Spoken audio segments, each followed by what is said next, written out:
En esta segunda parte del taller de esta tarde es un honor para mí poder presentar al padre Germán Arana Beorlegui de la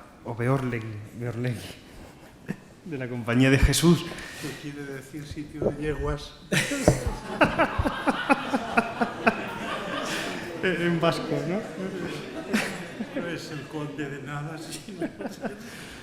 Bueno, yo he intentado buscar algunos datos en internet, pero no he encontrado mucho, y algo le preguntaba a él, y entonces pues no es que tenga demasiadas cosas, pero sí sé que es nacido en San Sebastián en 1948, que entró en la Compañía de Jesús cuando tenía solo 17 años, en 1965, que fue ordenado sacerdote en 1974, que es licenciado en Teología Dogmática por la Pontificia Universidad Gregoriana, y que en los encargos ministeriales que ha recibido prácticamente es un 4x4, porque se ha dedicado a la pastoral juvenil y entre otros muchos ministerios destaca la dirección espiritual y la dirección de ejercicios espirituales. Yo creo que es conocido, bueno, pues mundialmente, ¿verdad? Por sus tandas de ejercicio y por su pues servicio a las almas en este difícil ministerio de la dirección espiritual, ¿no?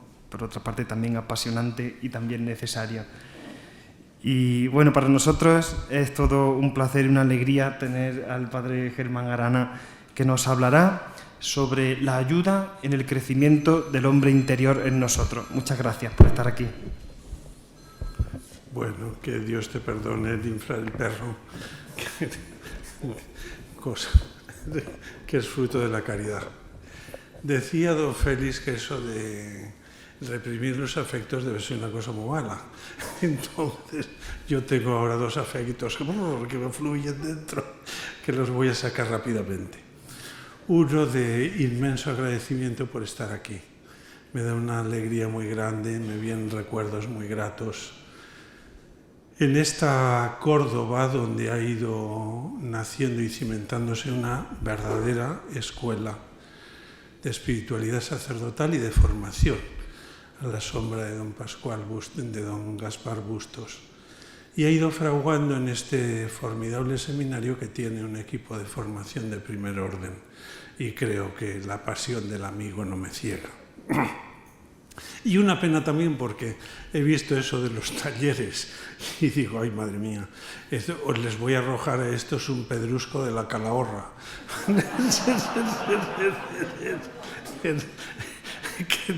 Es muy poco práctico, pero en fin, son las meditaciones que me han ido surgiendo por la noche, en esas horas en que uno pierde un poco la cabeza. Y me vais a perdonar. La construcción del hombre interior, el hontanar de los sentimientos, de los deseos y de los pensamientos, donde la persona se vive en continuidad consigo misma, donde la existencia refluye como ventura o desventura, desde donde el sujeto entreteje paciente la tela de su proyecto en la historia. ¿Quién encontrará su vía de acceso? Y una vez encontrada, ¿quién podrá alojarse apaciblemente en esa íntima morada? ¿Quién encontrará asiento en ese habitáculo donde el creyente se experimenta serenamente reconciliado consigo mismo y con Dios? ¿No es precisamente uno de los dramas más agudos de nuestra época la huida del propio mundo interior? Algunas conductas lo manifiestan ostensiblemente: el horror a los espacios de soledad, la verbosidad compulsiva sin el contrapunto de la escucha, el activismo desmedido para evitar la introspección y ponernos en exclusiva ante nosotros mismos, la invasión omnipresente de los medios de comunicación como conjuro contra un silencio desabrido. El uso de la red con sus múltiples accesos portátiles está produciendo un nuevo modo de comunicación que consiste en un relato continuado y unilateral de la propia rutina. Una suerte de compulsión a contar la secuencia más o menos intrascendente de lo cotidiano. Digo unilateral porque está más marcada por la necesidad de decir lo propio que de interesarse por lo ajeno. Quizás sea porque necesitamos el espejo de los otros para cerciorarnos de que estamos existiendo de verdad. Necesitamos testigos de nuestra actualidad, aunque sea una bagatela, porque nuestra autoconciencia está tan atenuada que sin ellos perderíamos la consistencia de nuestra propia realidad. Algo así como les pasa a los niños que aún no han alcanzado la bipedestación, que buscan las paredes de la andadera para saberse contenidos por algo y lloran cuando se perciben en un espacio sin contornos.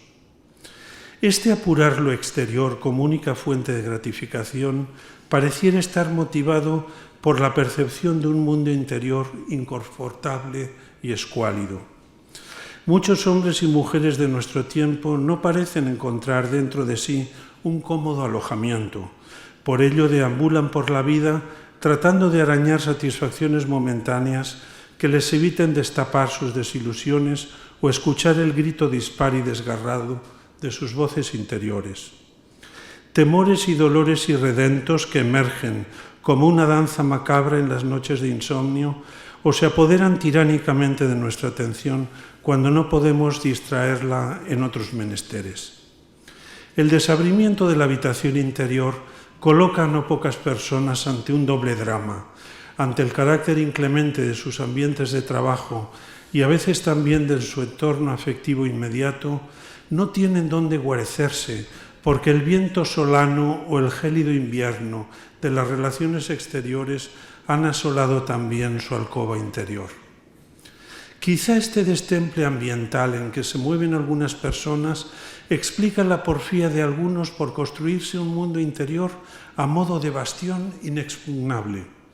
Todo su empeño lo ponen en levantar una barricada que les aísle definitivamente de lo que les pueda mellar.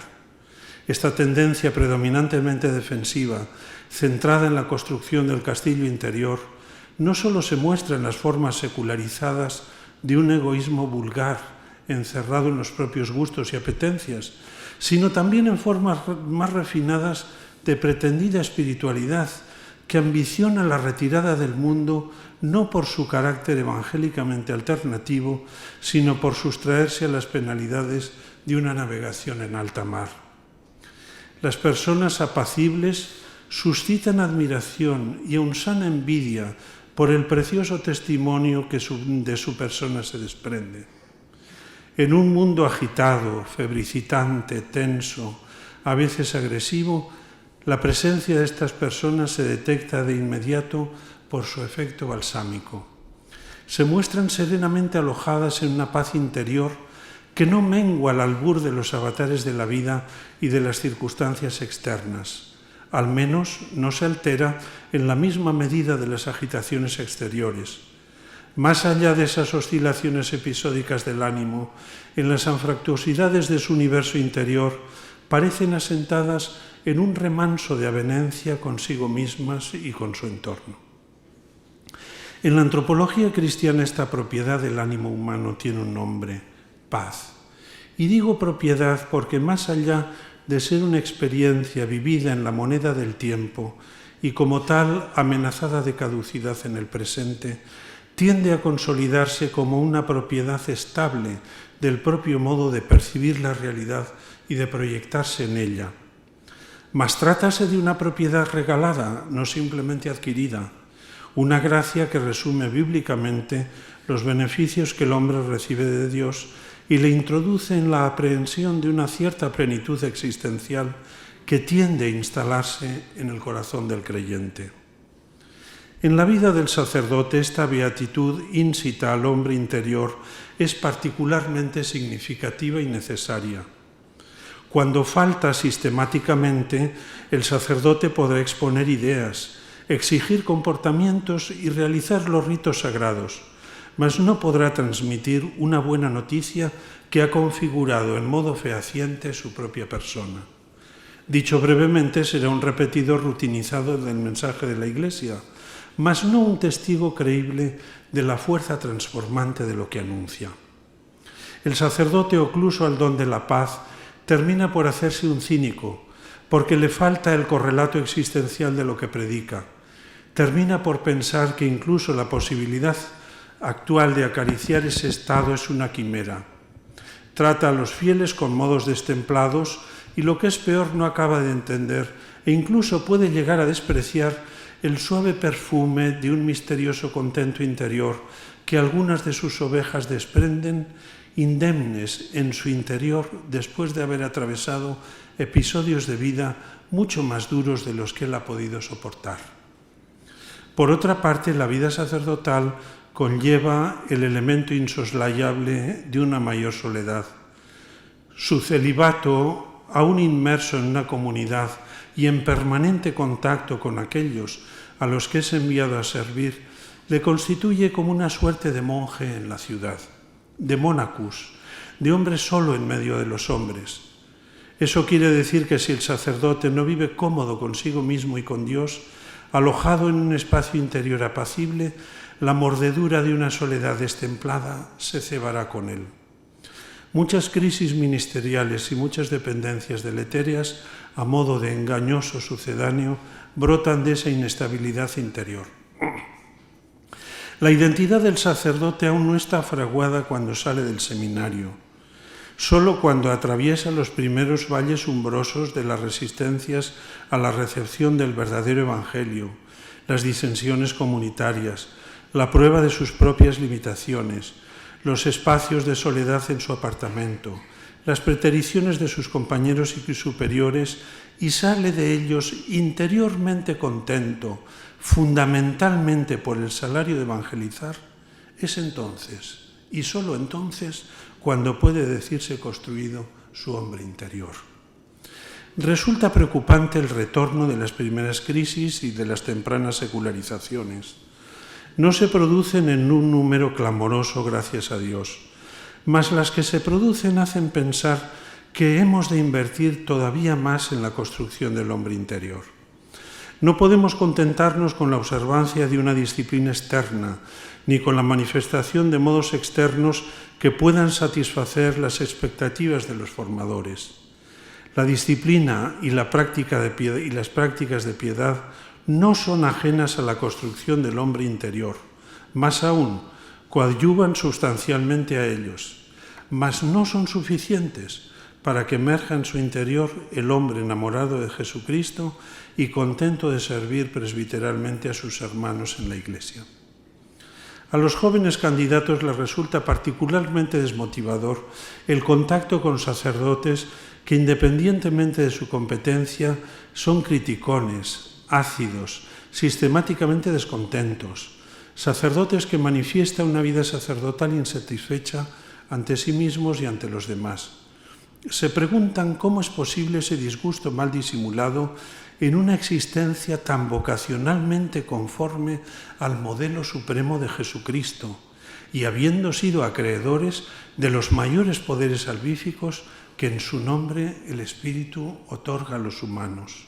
Y se interrogan aún más si ellos mismos se verán ajados interiormente con el paso del tiempo, víctimas de un proceso de desencanto que marchita indefectiblemente cuanto hermoseó su camino inicial. Qué atroz ejemplo que distorsiona mirarse en el espejo de la inmensa gracia de la vocación.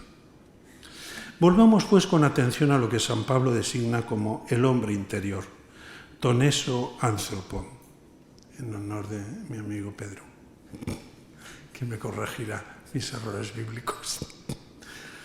Lo cito en dos pasajes, Romanos 7:22 y Efesios 3:16, y se sobreentiende en un tercero, en la 2 Corintios 4:16. No hago el bien que quiero, dice Pablo, sino hago el mal que no quiero. Y si hago lo que no quiero, no soy yo quien lo obra, sino el pecado que habita en mí. Descubro pues esta ley, aunque quiera hacer el bien, es el mal el que se me presenta. Pues me complazco en la ley de Dios, según el hombre interior. Pero advierto otra ley en mis miembros que lucha contra la ley de mi razón y me esclaviza la ley del pecado que está en mis miembros.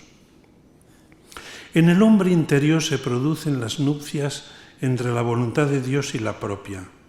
Se trata de una fruición conjunta, de un alegrarse con, sinedomai.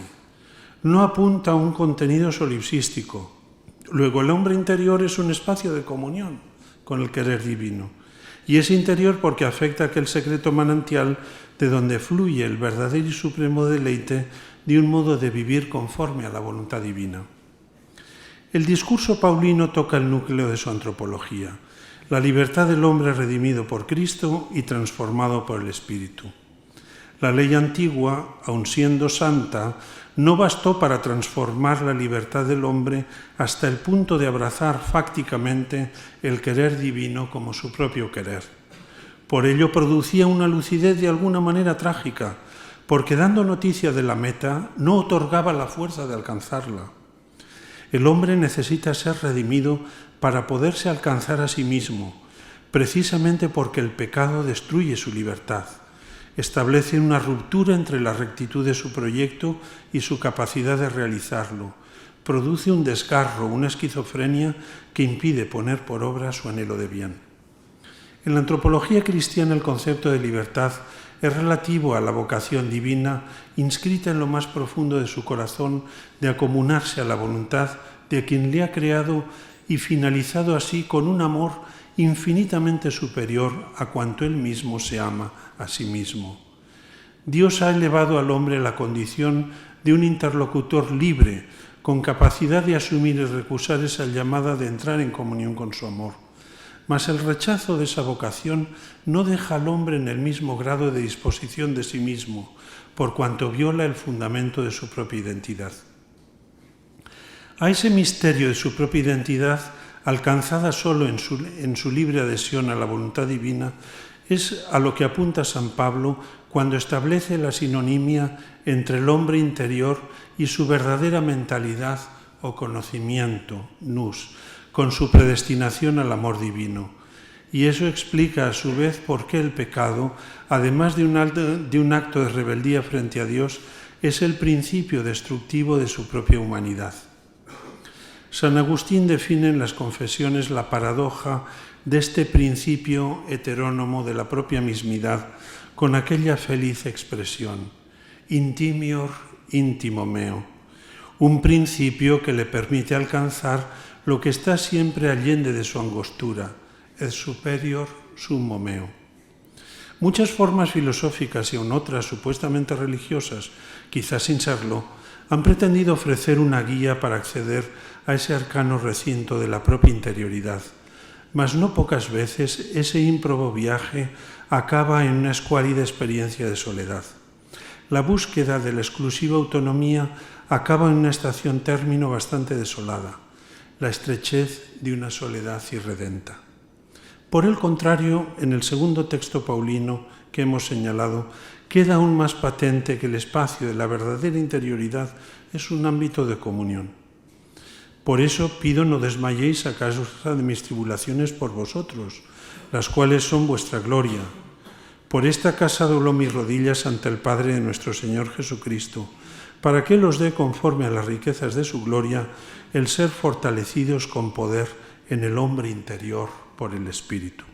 Sí, el hombre interior es un ámbito de comunión trinitaria, como si al acceder a este fundamento que nos constituye perdiéramos pie en el ámbito sin confín del amor que el Padre profesa al Hijo y éste nos comunica en el Espíritu.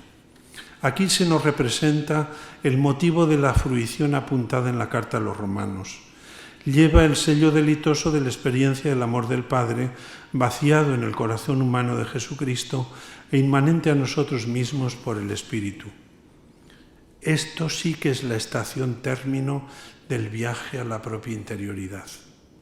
Esta experiencia fontal e incoativamente escatológica es la que hace al hombre fuerte y seguro, porque en ella hunde las raíces de su ser, de su sentir y de su hacer, en aquello que los salmos proclaman gallardamente como la roca inconmovible del amor divino.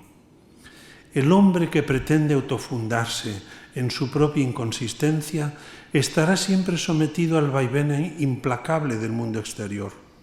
Con sus solos recursos no podrá fijar una posición estable donde puede experimentarse a sí mismo con una identidad coherente consigo misma en el piélago de sus sentimientos y quereres y en el flujo tornadizo de los acontecimientos.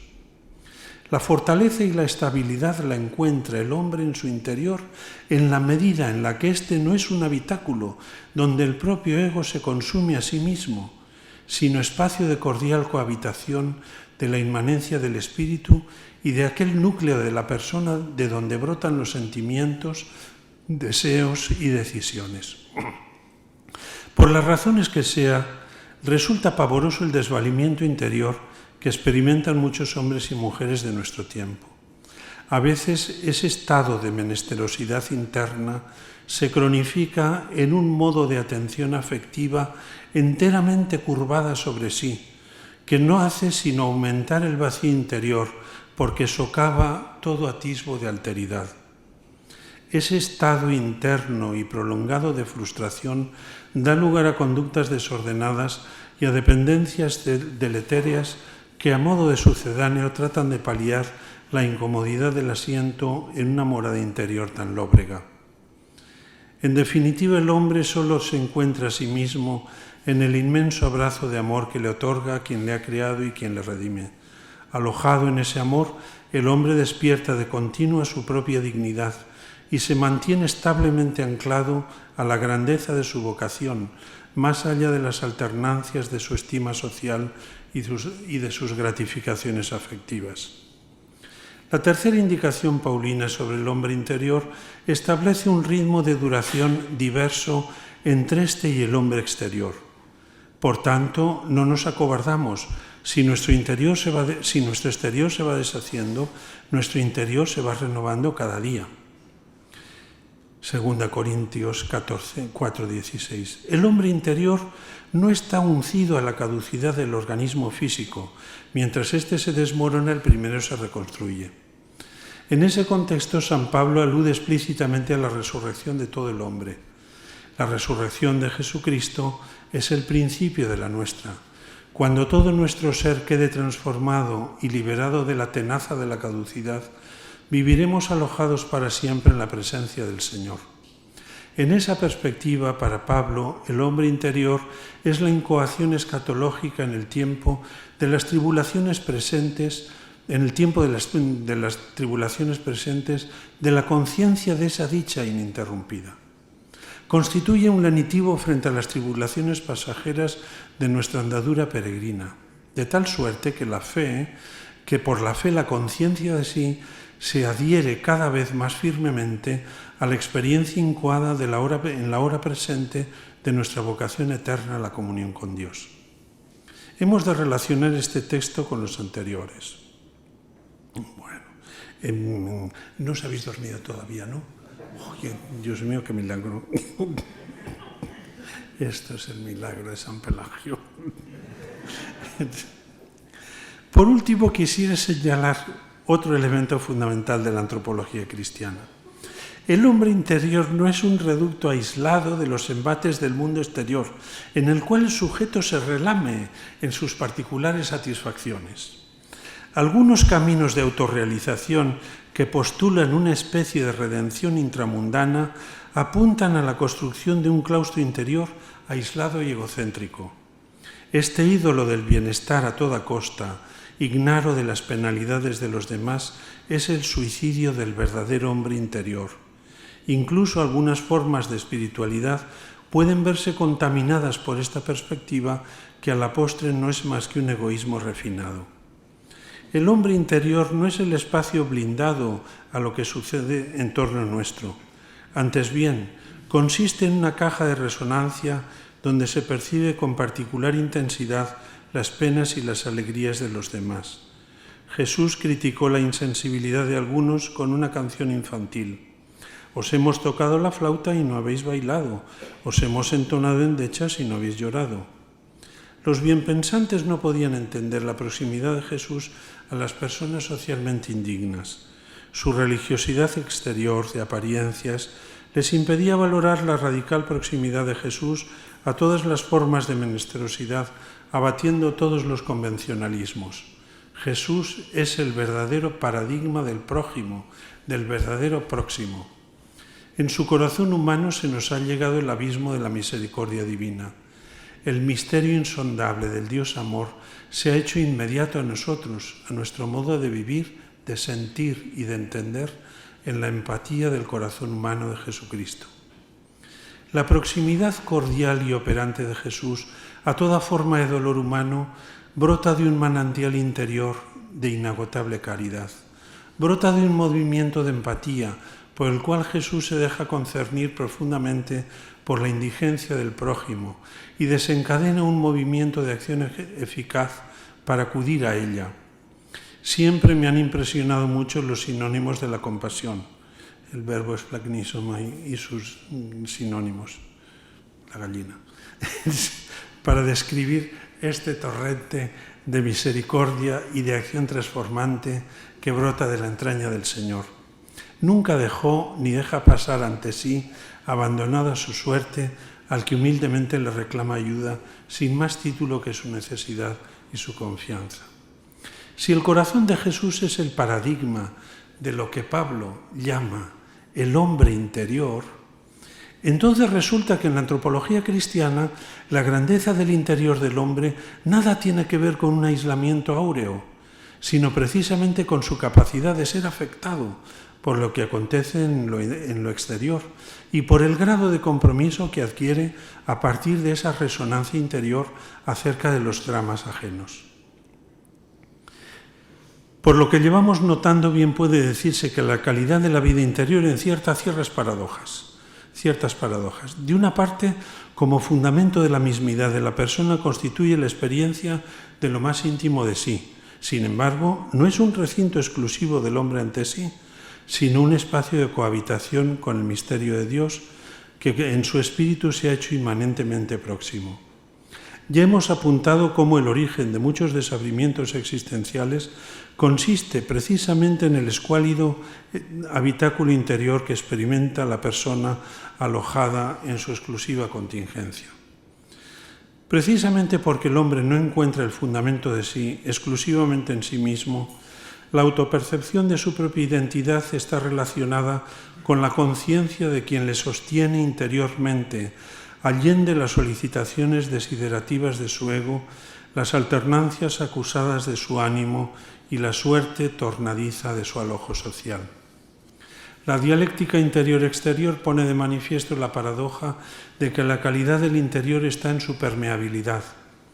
La calidad del hombre interior está relacionada con su capacidad de resonancia con el exterior y de interactuar con ello en tanto que sujeto de discipulado y agente de ayuda. Estas paradojas funcionales del hombre interior de cara a la pedagogía de su construcción se pueden resumir de esta manera. El hombre interior es la experiencia que la persona tiene de sí misma, mas lo paradójico es que no puede alcanzarse a sí misma sino a través de un proceso de excentración. La alteridad constitutiva y fundante de la persona hace que cuando la atención predominante del yo se repliega sobre sí, éste, lejos de construirse, sencillamente se agota. La construcción del hombre interior en la formación sacerdotal se convierte en el objetivo más impelente. Sin ello, nada de lo adquirido tendrá consistencia. Y no podemos olvidar que la vida sacerdotal, tanto en lo profesional como en lo afectivo, deriva y está conformada por una experiencia teologal tan configuradora que cuando ésta se resquebraja, todo ello se vuelve simplemente sin sentido. Su peculiar modo de vivir ante sí, por su condición celibataria y por la exigencia ministerial de actuar en el nombre del Señor, si no encuentra el refrendo de lo espíritu que lo habita interiormente, se hace difícilmente soportable. Por ello, en la vida sacerdotal, cuando discurre interiormente desordenada, puede llegar a hacerse más patente la aporía existencial del hombre posmoderno. La felicidad, cuya apetencia es indeclinable, no se alcanza cuando se busca como un deseo predominante. Esta es la causa de la frustración progresiva de aquellos candidatos cuya pretensión fundamental consiste en un deseo de autorrealización. El discernimiento del hombre interior del candidato nos coloca frente a la autenticidad de su vocación y a la vez ayudarle a su maduración constituye la condición de posibilidad de una futura vida sacerdotal apacible y fructífera. En los seminarios españoles estamos lejos de aquella desatención a la formación espiritual que pudo darse en épocas anteriores en algunos centros.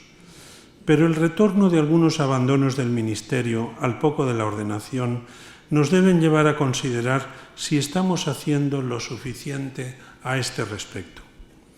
De ninguna manera podemos dormirnos en los laureles, toda vez que el escaso número de candidatos frente a las necesidades pastorales de nuestras iglesias está influyendo peligrosamente en el discernimiento de la idoneidad de los candidatos, tanto para la admisión al seminario como para la admisión a las órdenes.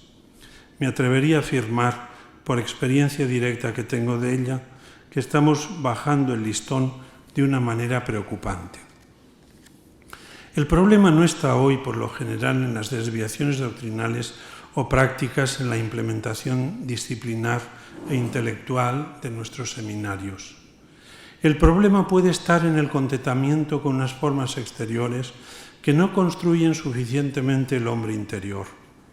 Formas que incluso pueden ser un espejismo para no indagar más en la efectiva impregnación evangélica de los corazones. Este riesgo de ir de rebajas en la construcción del hombre interior aumenta cuando al candidato se le posibilita parapetarse detrás de las formas externas y no se le exige poner en evidencia la generosidad de su pretensión. Un peligro acentuado incluso por la facilidad con la que algunos centros de formación admiten a candidatos recusados por otros centros o con informes carentes o superficiales de quienes les conocen. Una práctica verdaderamente deletérea que no solo va contra las normas vigentes, sino contra el sentido de la más elemental prudencia. Pero vamos ahora a lo que verdaderamente nos interesa. ¿Cómo ayudar a construir el hombre interior en el proceso de la formación seminarística? Me voy a limitar a insistir en 3 aspectos que tienen una incidencia muy directa sobre ello, sin excluir naturalmente todos aquellos aspectos que nos enseña la tradición de la Iglesia y nuestra misma práctica formativa. El hombre interior no se construye a sí mismo. Su dimensión más significativa es la de ser sagrario del amor divino. Luego, la principal tarea es abrir la puerta interior para dejar que el Espíritu tome el asiento que le pertenece. La promesa de Jesús es clara. He aquí que estoy a la puerta y llamo. Si alguno oye mi voz y abre la puerta, entraré y cenaré con él y él conmigo. No hay más que aplicar una conducta interior de puertas abiertas. El texto del libro de la Revelación sugiere que el mismo Señor acarrea consigo la cena, el salmorejo, tan rico ese que nos han dado hoy, tan estupendo, con el plato de salmorejo. Apenas hay que preparar nada, más allá de franquear el paso. Más aún la cena, esto es la dimensión convivial y fruitiva del encuentro, es su misma presencia que nos introduce en la plenitud de la comunión eucarística.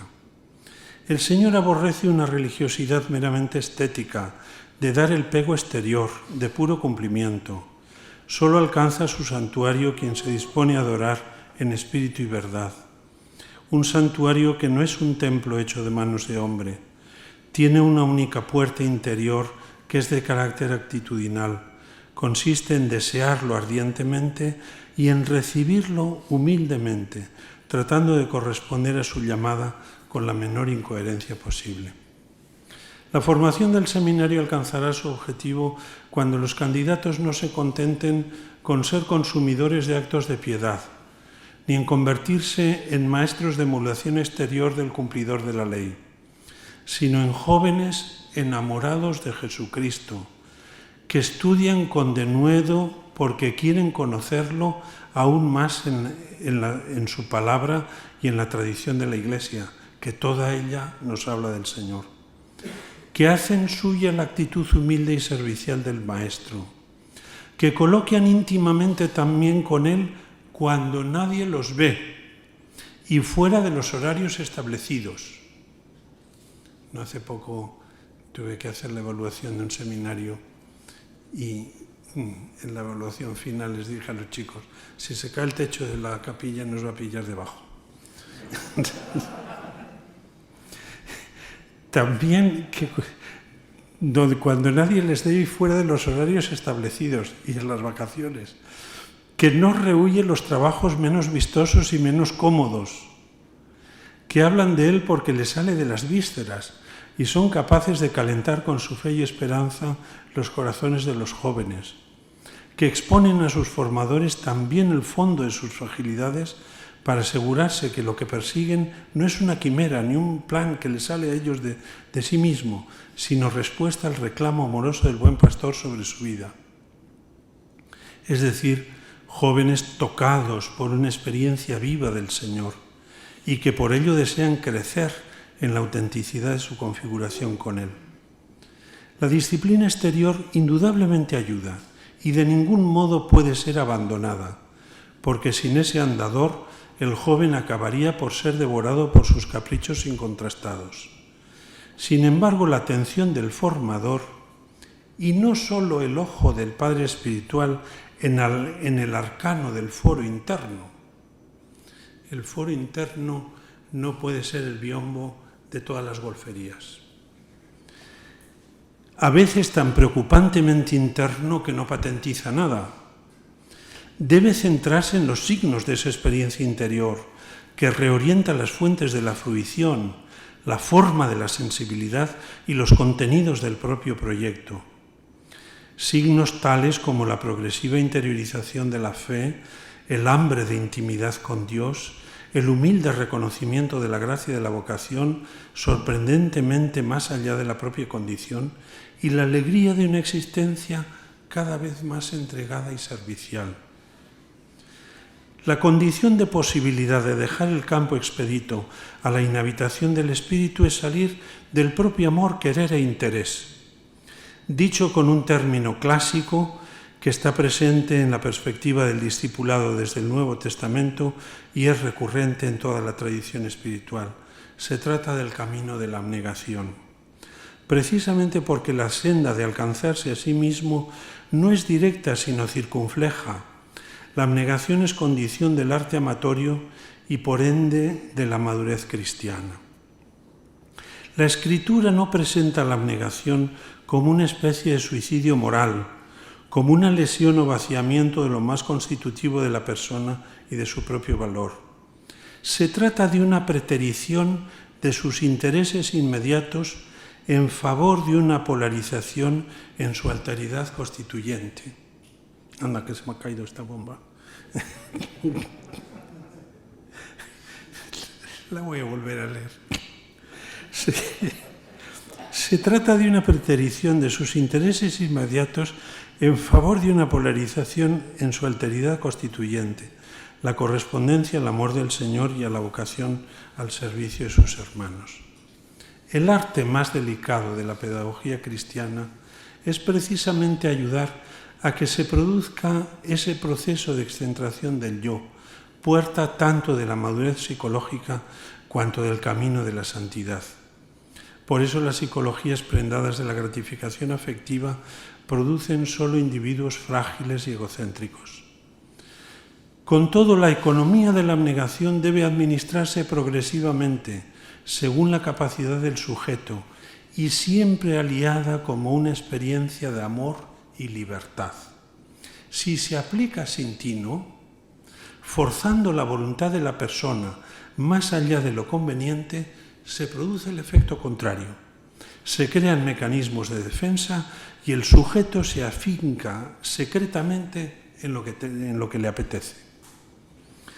San Pablo se quejaba a los filipenses de no poder enviarles ministros estables a su servicio por no encontrar hombres deshechos de sus propios intereses y poseídos de los intereses de Jesucristo. Aunque parezca extraño, incluso en una sociedad secularizada como la nuestra, en la cual no parece socialmente apetecible un oficio religioso, no se puede dar por descontado que todo joven que llama a la puerta de un seminario lo hace despojado generosamente de la búsqueda de la propia seguridad. Esto sucede por dos motivos. Primero porque el desvalimiento con el que crecen muchos jóvenes en el seno de familias desestructuradas les hace replegarse mucho sobre sí. Los convierte en una suerte de supervivientes, maestros en el buscarse la vida por sí mismos. Y en segundo lugar porque el amparo de una institución religiosa puede atraer a los que no han podido cimentar la propia posición afectiva y profesional en su propio contexto social y biográfico, sobre todo los candidatos de un poco más edad, que como decía aquel hermano coadjutor del noviciado nuestro de Génova, el espíritu para el mundo y ahora los huesitos para Dios. La satisfacción más honda del verdadero hombre interior nunca brota de la gratificación de sus propios gustos, sino del modo connatural con el que va caminando hacia la preterición de su ego y se va instalando como verdadera expresión de su libertad la disponibilidad al servicio de la Iglesia y su inversión en la construcción de la comunidad. Esto se evidencia sobre todo en el modo de afrontar las exigencias formativas que rompen sus viejos planes y afinidades. Por lo mismo, la construcción de la fraternidad y la disposición al servicio evalúan la calidad del hombre interior. Los títulos que hurtan a la persona la capacidad de ayudar a sus prójimos son siempre falsos, solo que a veces en los ambientes eclesiásticos las personas que tienen dificultad de relación y de compromiso hacia los demás se justifican con falsas razones espirituales. El verdadero hombre interior es aquel en cuyo corazón resuenan las angustias y dolores de sus hermanos y está dispuesto a arrimar el hombro para ayudarlos. El núcleo de su persona no solo es espacio de cohabitación con el misterio del amor divino, sino también asiento disponible a las necesidades de sus prójimos. Esa honda capacidad de resonancia les permite descubrir las menesterosidades más íntimas de sus hermanos y les impele a hacerse solidarios de su suerte. Ayudar a construir el hombre interior va a la raíz de la evangelización del futuro evangelizador. No se detiene en las apariencias, no se contenta con la proyección de una imagen virtual a través de un juego engañoso de espejos. No es tarea fácil porque apela a la verdad de lo que el sujeto vive y proyecta a partir de sus deseos más recónditos. Sin embargo, es la tarea indeclinable de ayudar al candidato a plantar firmemente las raíces de su existencia y de su proyecto en la roca de Jesucristo, que era, es y ha de venir.